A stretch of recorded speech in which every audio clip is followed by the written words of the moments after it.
Muy buenos días, amados hermanos. Que el Señor les bendiga. Qué bueno es estar aquí. Qué increíble este tiempo que Dios nos quiere dar en esta conferencia de hombres. Qué bueno es.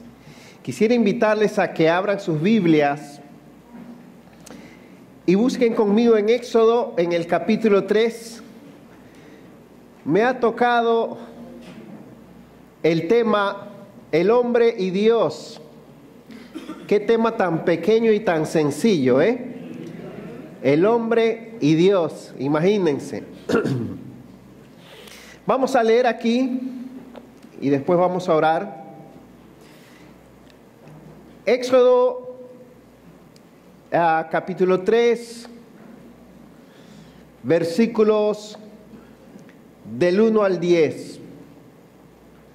Dice la palabra de Dios: y Moisés apacentaba el rebaño de Jetro, su suegro, sacerdote de Madián, y condujo el rebaño hacia el lado occidental del desierto, y llegó a Horeb, el monte de Dios. Y se le apareció el ángel del Señor en una llama de fuego en medio de una zarza, y Moisés miró. Y aquí la zarza ardía en fuego, y la zarza no se consumía.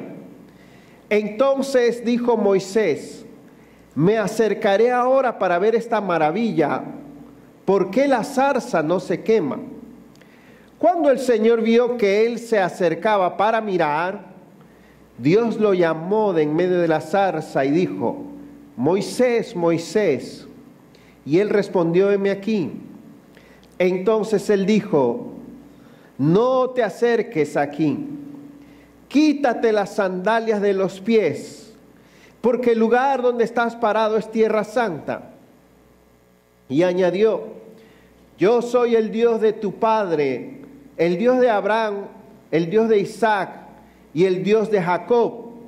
Entonces Moisés cubrió su rostro porque tenía temor de mirar a Dios. Y el Señor dijo: ciertamente he visto la aflicción de mi pueblo que está en Egipto, y he escuchado su clamor a causa de sus capataces, pues estoy consciente de sus sufrimientos. Y he descendido para librarlos de mano de los egipcios y para sacarlos de aquella tierra a una tierra buena y espaciosa, a una tierra que emana leche y miel, al lugar de los cananeos, de los hititas, de los amorreos, de los fereceos, de los heveos y de los jebuseos. Y ahora, he aquí el clamor de los hijos de Israel ha llegado hasta mí, y además he visto la opresión con que los egipcios los oprimen. Ahora pues ven, y te enviaré a Faraón, para que saques a mi pueblo, los hijos de Israel, de Egipto. Oremos, queridos hermanos, una vez más. Padre Celestial, Señor, leemos que aquí le llegó a Moisés un momento, pero en verdad era tu momento, oh Dios.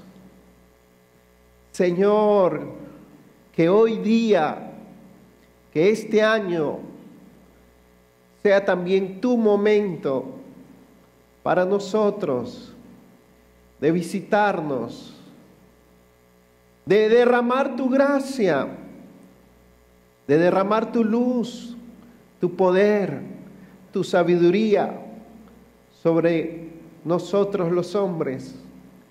Levántanos, Señor. Utiliza esta exposición como un granito de arena para despertarnos y abrir nuestros ojos. Te lo pedimos en el nombre de Jesús. Amén. ¿Cuántos de ustedes sienten que el pan que comen ahora no es igual al pan que comían cuando niños? ¿A qué me refiero? ¿Se acuerdan cuando el panadero, yo me acuerdo, el panadero pasaba por las puertas? Un pan fresquito, buenísimo. ¿Cuál es la diferencia? Que los panes de ahora tienen el mismo tamaño, pero están llenos de aire, ¿verdad? o levadura, uno los muerde y se queda nada en la boca. Eso nos demuestra que con la misma cantidad de masa se puede hacer un pan pequeñito y con la misma cantidad se puede hacer un pan 4 veces más grande. El secreto es llenarlo de levadura o de aire. Y así puede suceder también con el cristianismo. Se puede inflar el cristianismo y tener hoy un cristianismo más grande con un Dios más pequeño y liviano. Tener cristianos más importantes, pero con menos Dios. Les doy un ejemplo. En la década pasada, por varios años se sostuvieron conferencias multitudinarias de hombres en los Estados Unidos, donde literalmente se llenaban estadios con más de 30,000 varones, los cuales escuchaban la palabra de Dios, adoraban y hacían promesas de ser hombres diferentes, valientes, líderes, etc. Era una conferencia de ese tipo. Lo interesante es que aunque tenían una gran experiencia con Dios, a la misma vez que ocurrían esas conferencias, los hoteles de alrededor reportaban un incremento récord en el alquiler de películas pornográficas desde sus habitaciones. Hubo una conferencia en particular para pastores de jóvenes y directores de ministerio juvenil en un hotel en el medio oeste de Estados Unidos, y el hotel fue ocupado casi totalmente por los asistentes a esa conferencia. Al final de la conferencia, el gerente del hotel le dijo al organizador de la conferencia que el número de huéspedes que había pagado para sintonizar el canal de adultos rompió los récords de toda la historia del hotel y sobrepasó por mucho cualquier otra conferencia de otro tipo que habían tenido en ese hotel. Jared Wilson y Justin Holcomb hicieron este estudio. ¿Qué pasó? ¿Qué pasó? ¿Por qué un evento tan cristiano y tan emocionante no transformó la conducta o el corazón de esos hombres? Hermanos, hasta que el hombre no se pare y conozca la grandeza de Dios, hasta que un hombre no se pare ante la presencia de Dios, ante la santidad y la gloria de Dios, nunca será el hombre que debe ser. Hasta que el hombre no sepa responder a la grandeza y a la realidad de Dios, no será transformado en el hombre que debe ser. Tenemos que reconocer que solo el conocimiento de Dios y la adoración a Él y la contemplación de su excelencia, y que solo el deleite en Él es la clave para ser los hombres que debemos ser. Tenemos que evaluar el cristianismo de hoy en día para reconocer que solo el conocimiento de Dios, la intimidad con Él y la satisfacción en Dios lo necesitamos, y lamentablemente es algo que no va con esta época eclesiástica pragmática, divertida, light y ligera. No va con el cristianismo de hoy. ¿Quién diría que un Dios de tanto peso, de tanta gloria, no va con el cristianismo de hoy muchas veces? No empatan, no un match. El cristianismo y los cristianos, cuando nos perdemos a Dios, perdemos sustancia. Los cristianos hemos perdido peso específico por la escasez de Dios. Y la escasez de Dios se debe, como ya dije, a que hemos fabricado un cristianismo mucho más conveniente para nosotros, fácil y divertido. Porque conocer la grandeza de Dios tiene serias consecuencias. Hermanos, pero volvemos a recordar, Dios, y no el mencionar a Dios, no el teorizar acerca de Dios, sino el tener a Dios, es indispensable.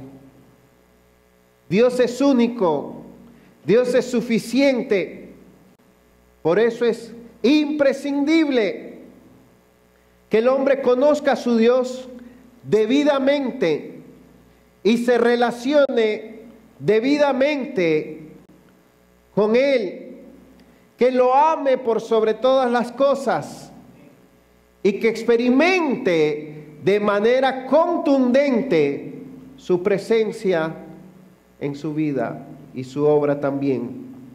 Sin esto, todo lo demás será insuficiente. Martin Lloyd-Jones, en su libro Avivamiento, dice: tú puedes tener prosperidad externa, mucha asistencia en la iglesia, que parezca que todo está yendo bien, buenas finanzas, buenos números, éxitos, y hasta los periódicos cristianos hablar de ti. Pero la pregunta aterradora es: ¿está Dios en medio de ti? Tremendo. Tenemos aquí la historia del tremendo encuentro de Dios con Moisés. En este encuentro lo primero que vemos es la forma como Moisés se aproxima a la revelación de Dios y fue corregido por eso. Lo segundo que vemos es la forma como Dios se comunicó con él o se le reveló. Y lo tercero que vemos es lo que Dios le pidió a Moisés que haga, la misión de vida que Moisés adquirió después de encontrarse con Dios. Veamos algo acerca de esto. Así que nuestro primer punto le vamos a llamar la ligereza al acercarnos a Dios. Es decir, la ligereza hacia Dios en las personas. Lo primero que queremos hacer es un diagnóstico de la ligereza que puede haber en el cristianismo de hoy en día en base a la experiencia de Moisés. ¿Cómo? ¿Por qué una persona se convierte en un creyente de un Dios muy liviano y muy pequeño? Veamos este texto. Llegó el día de la liberación de Israel, el día en que Dios habría de cumplir su pacto hecho a Abraham, Isaac y Jacob para convertirlos en una gran nación. Para esto, el siguiente paso consistiría en Dios revelarse a ellos como el gran yo soy. Aquí Dios llama a Moisés para que vaya como líder de esa liberación, pero no lo manda sin antes revelarle su presencia y su nombre. Mientras Moisés, versículo 1, estaba ocupado en lo suyo, le llamó la atención un evento espectacular. Un evento cristiano se organizó cerca de él, donde le dijeron que Dios se iba a manifestar. Y de verdad ahí estaba Dios. Moisés se acercó muy inquietado porque este era un fenómeno inusual. Pero, ¿se dan cuenta qué es lo que le llamó la atención a Moisés? ¿Qué es lo que él quería ver? Él dijo: me acercaré ahora para ver esta maravilla. Él dijo: ¿me acercaré para ver a Dios? ¿Para conocer a Dios? No. Él me dijo: voy a ver este milagro, este suceso. ¿Por qué la zarza no se quema? ¿Por qué, hermanos? Si Dios mismo se había manifestado y había producido ese milagro, a la vez le dijo: no te acerques, quita el calzado de tus pies. Porque hasta ahí Moisés quería ver el suceso. Moisés quería ver a Dios, pero a su manera, y con sus expectativas. No quería ver a Dios realmente, sino lo que estaba aconteciendo. Hasta la experiencia que él había tenido en esos momentos, Moisés pudo haber creado ahí mismo el ministerio espectacular de la zarza ardiente. Vengan todos a ver. Pero el interés de Dios era que Moisés aprendiera a cómo responder adecuadamente a la presencia de Dios y al carácter de Dios. Y no lo estaba haciendo. Solo estaba fascinado con las cosas de Dios, atraído por las cosas de Dios, enfocado en muchos efectos de la obra de Dios. ¿Qué puede significar no te acerques o quita el calzado de tus pies? Puede significar no te acerques a Dios sin la expectativa adecuada, sin la reverencia adecuada y sin el entendimiento de quién es Dios. Si Dios no se le hubiera revelado después como yo soy el que soy, Moisés. Aquí no es cuestión de una zarza, ni de un fuego, ni un desierto, ni una tierra. Aquí es cuestión de lo que yo soy. Y si Dios no lo hubiera frenado y le hubiera dicho, espérate Moisés, yo soy el Dios de tu padre, ¿saben qué hubiera pasado?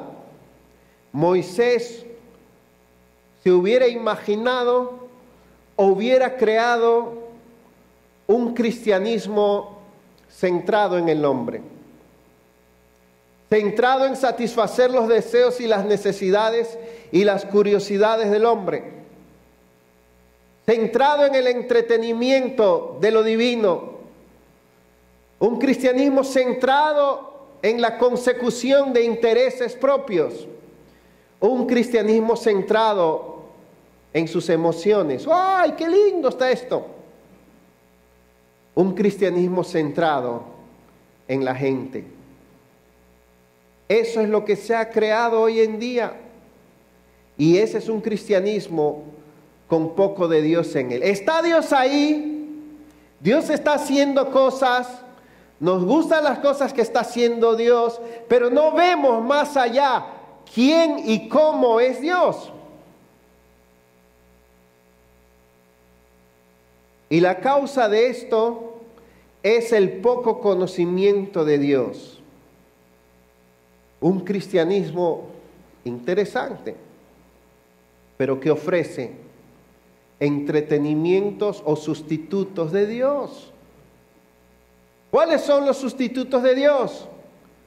Como ya dije, el entretenimiento, la prosperidad, las emociones, la autorrealización, las experiencias emotivas, las aventuras, la vida social, etc. Y como consecuencia, amados hermanos, Dios en su carácter ha sido reemplazado por el disfrute, por los adelantos y comodidades en la vida eclesiástica, a tal punto que no sabemos la diferencia entre una cosa y la otra. Y todo es Dios, y todo es lindo, y todo es bendición, y amén. Esto ha traído como consecuencia una búsqueda ligera de Dios. Se le busca de cualquier manera en las iglesias. No nos asimilamos a las iglesias para ajustar nuestra vida a Dios, sino para que Dios y la iglesia se ajusten a la nuestra. Y esto trae como consecuencia terrible que nosotros seamos muy importantes y Dios sea muy pequeño. Que nuestras metas y deseos estén muy claros, pero el carácter de Dios sea muy relativo. Que tengamos una vida cristiana muy significativa y a la misma vez un Dios muy débil e ineficiente. Que tengamos una iglesia muy emocionante con un Dios poco santo y poco grande. Pero lo que nos enseña este texto es que cuando Dios llama a una persona para introducirla en sus caminos, le muestra y le quiere mostrar primero quién es Él. Eso es lo importante. Y cómo debemos responder ante Él, ante esa revelación de Dios. Podemos estar en los caminos de Dios, involucrados en las cosas de Dios, sin reconocer, admirar y reverenciar debidamente a Dios.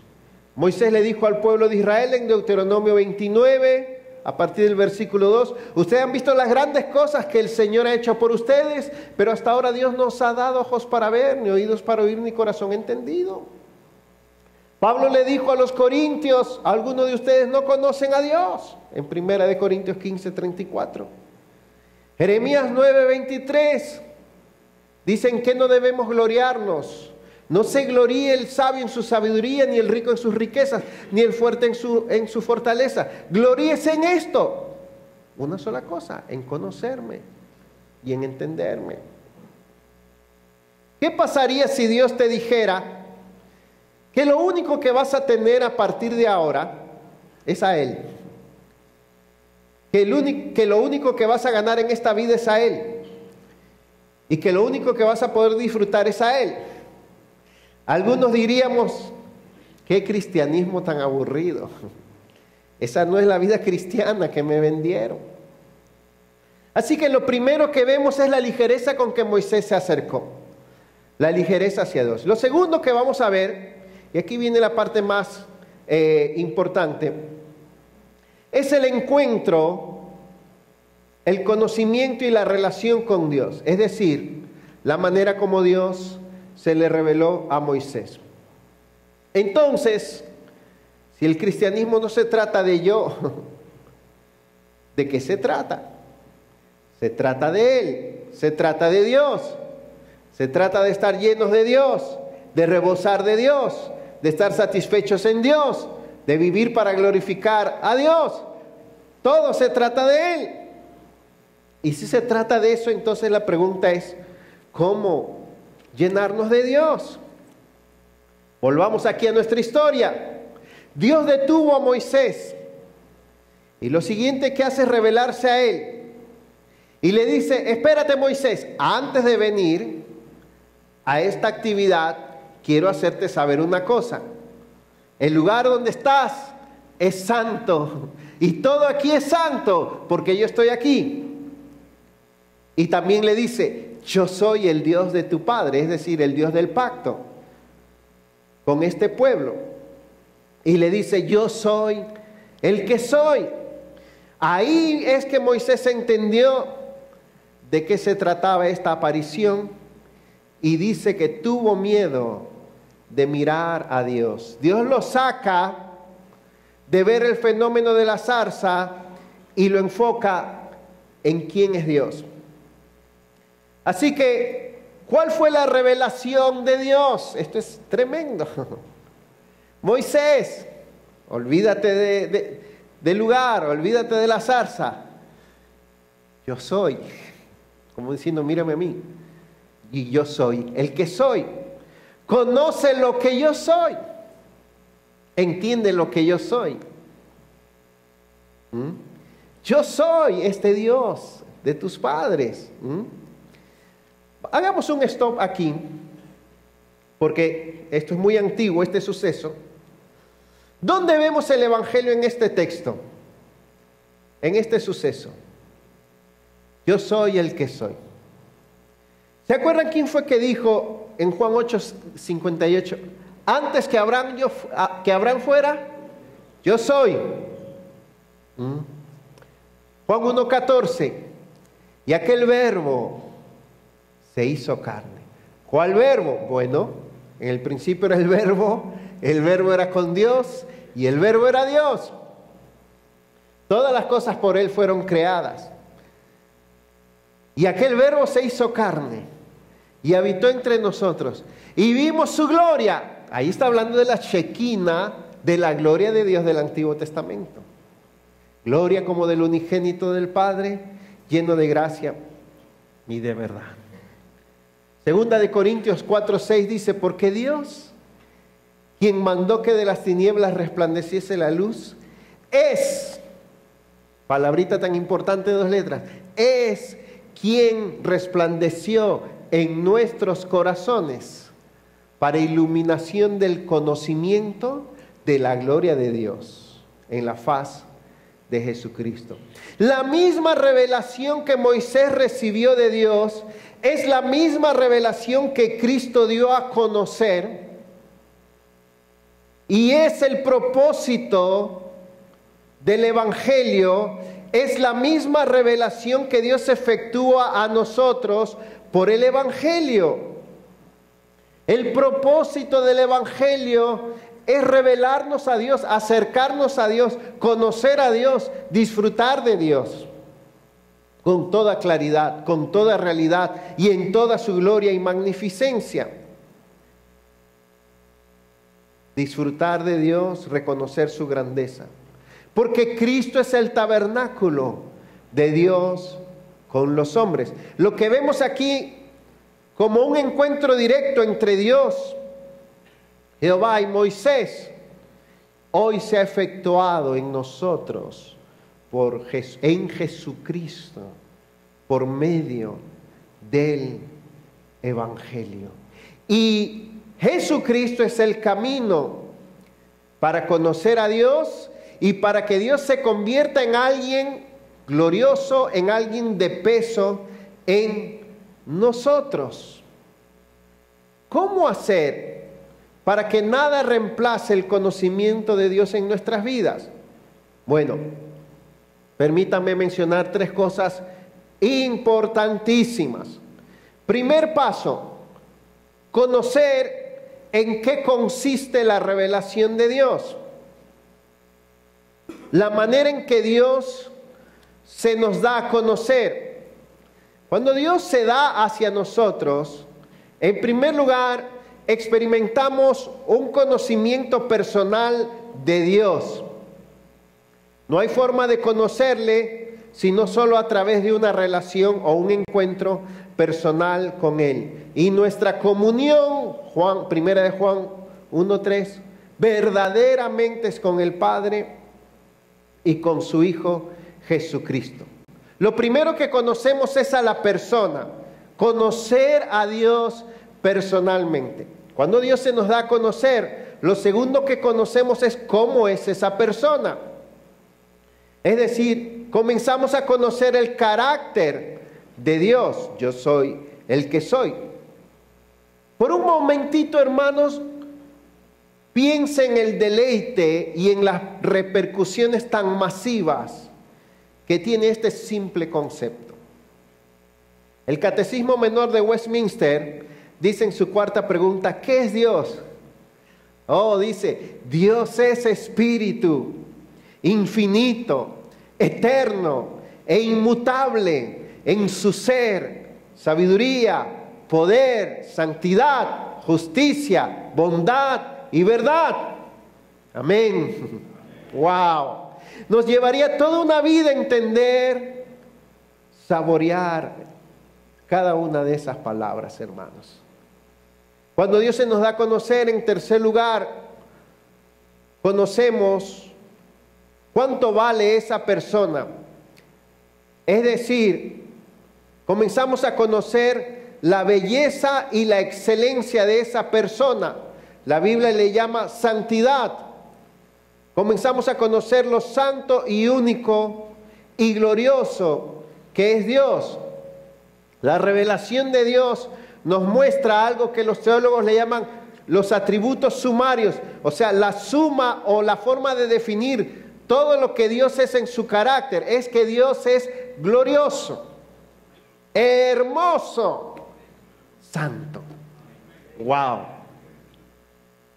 Cuando una persona se nos da a conocer, entonces conocemos a la persona, conocemos cómo es la persona, conocemos cuánto vale esa persona, su excelencia, Y a partir de ahí Dios se convierte en alguien incomparable y excelente para nosotros. Y también comenzamos a conocer lo que transmite esa persona. En este caso, el conocimiento de Dios incluye el conocer el poder de Dios obrando en nosotros, porque Dios es alguien vivo que efectúa su obra en nosotros, y conocemos también la voluntad de esa persona, la verdad, lo que dice o habla esa persona. Debemos entender, amados hermanos, que la verdadera razón por la que estamos en esta tierra es para conocer a Dios. No es para hacer muchas cosas. No es para entretenernos en muchas cosas. La razón por la que Él te hizo nacer y te escogió y te salvó es para que tú te dediques a conocerle y disfrutes de Él y le glorifiques lo más que puedas en esta tierra.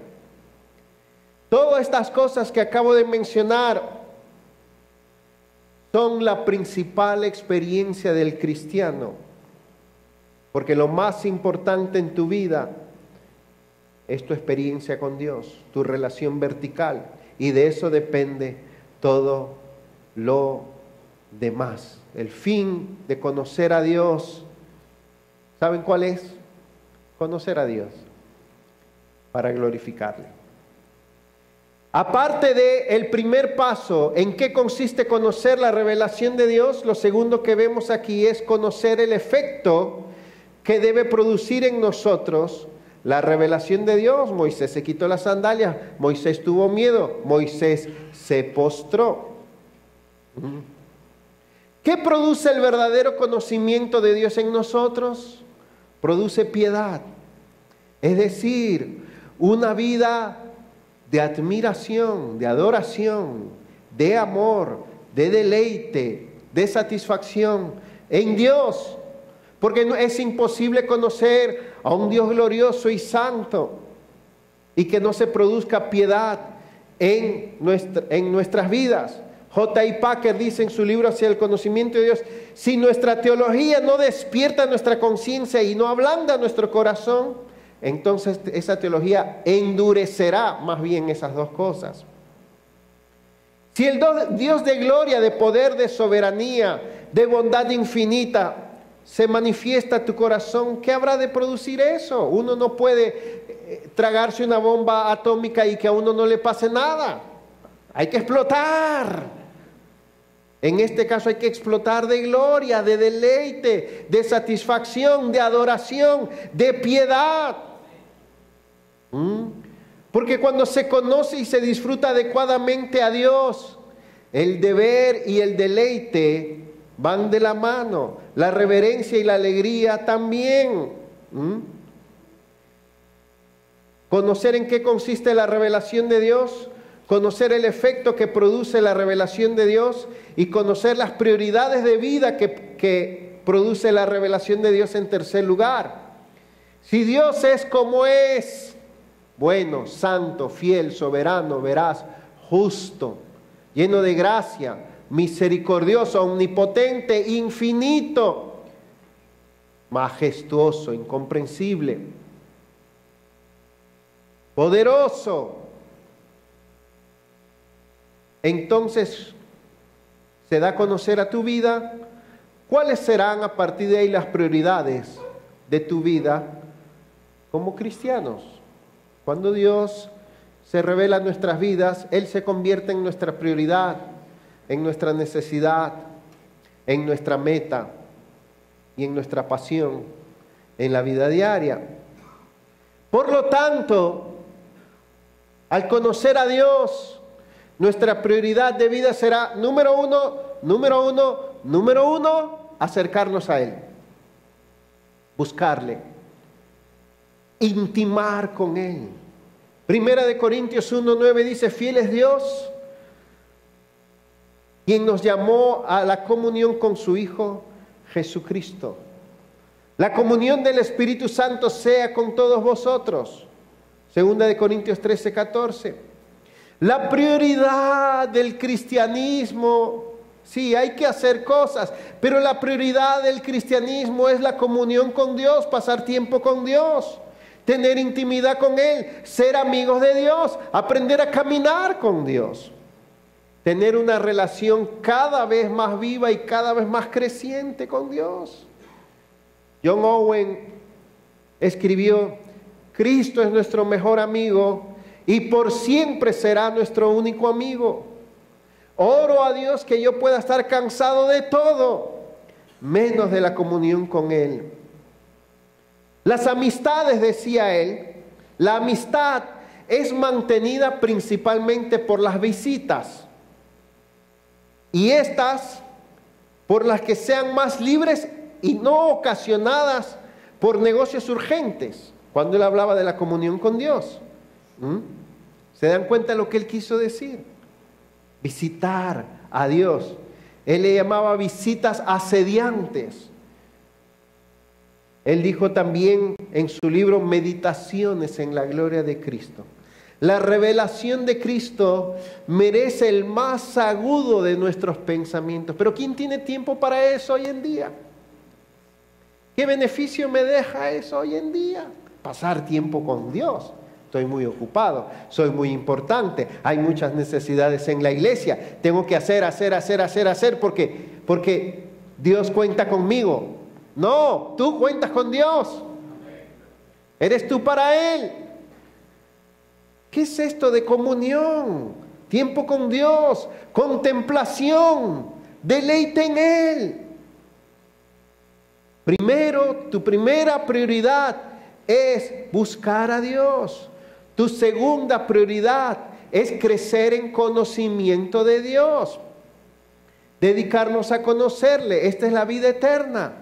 Que te conozcan a ti por medio de su palabra. La palabra de Dios es para conocer a Dios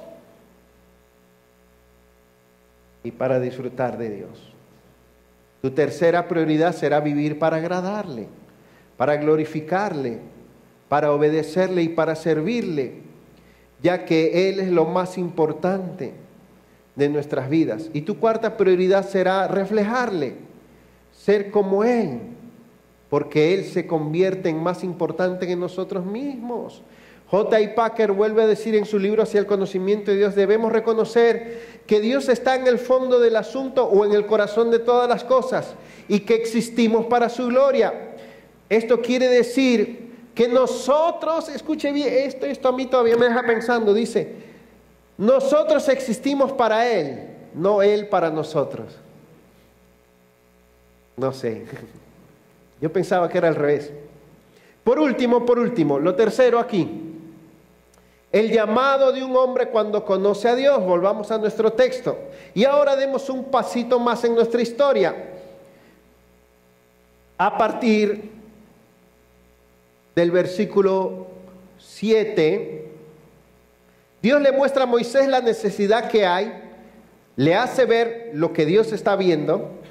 Le pide hacer algo a Moisés, así como nos pide algo a nosotros los hombres. Moisés tiene una misión importante. Nosotros también tenemos una misión importantísima, como hombres, como esposos, como padres, como siervos, como empleados, como vecinos. Pero la efectividad de la misión de Moisés dependía de cómo él recibía la revelación de Dios y se identificaba con ella. ¿Cómo él habría de conocer a Dios en esos momentos? Dependía de que él entendiera bien lo que Dios le había dicho. Moisés, tú tienes una misión, pero espérate. Moisés, lección número 1, yo soy. Y yo soy el que soy. Yo soy como yo soy. Moisés, lección número 2, quita el calzado de tus pies, conmigo todo es santo. Lección número 3, Moisés, esto es lo que yo veo que hace falta. Lo importante es lo que yo veo. Lección número 4, Moisés, soy yo el que he descendido para hacer esa obra. No podemos cumplir la misión que Dios tiene para nosotros como hombres sin tener suficiente de Dios. sin tener la sabiduría de Dios, sin tener la verdad de Dios, sin tener la guianza de Dios, sin tener la presencia de Dios, sin tener el amor de Dios, sin estar cerca de Dios. El estudio de Dios y la búsqueda de Él tiene las repercusiones más prácticas que cualquier otro estudio pueda tener. Lo transforma todo. No podremos ser los hombres que debemos ser, los esposos que debemos ser, el padre que debemos ser, el empleado que debemos ser, sin conocer suficiente a Dios. Me atrevo a decir que la raíz de la mayoría de problemas es esto. Necesitamos conocer más a Dios y estar más cerca de Él. Y todo cambiará. Cuando un hombre camina, ¿cómo actúa un hombre que está satisfecho con Dios? Que está muy claro de la soberanía de Dios, que está muy saciado con el amor de Dios, que conoce la importancia vital de la fidelidad de Dios, la veracidad de Dios, la palabra de Dios, la ira de Dios, la eternidad de Dios. ¿Cómo actúa un hombre que conoce a Dios y que tiene intimidad con Él? ¿Cómo actúa un esposo que teme a Dios? ¿Cómo actúa un padre que está cautivado por la grandeza de Dios? ¿Cómo actúa un empleado que está lleno de piedad y conoce la santidad del carácter de Dios? ¿Cómo actúa un hermano en la iglesia? ¿Cómo sirve a alguien que vive deleitado en Dios? Esa es la respuesta, amados hermanos. Hay una gran urgencia de hombres que están bien claros de su Dios. Daniel 11 dice: el pueblo que conoce a su Dios se esforzará y actuará.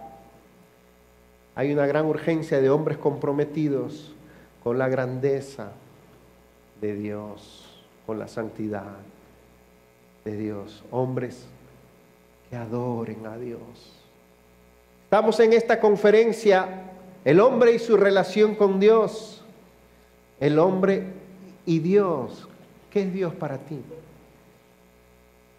Termino con esta ilustración. Imagínese que usted vive en un basurero y es comedor de basura. Y yo quiero enseñarle los beneficios de comer miel de abeja. Yo pudiera darle a usted una enciclopedia acerca de las abejas y de la miel de abeja, y usted estudiar e intelectualmente convencerse.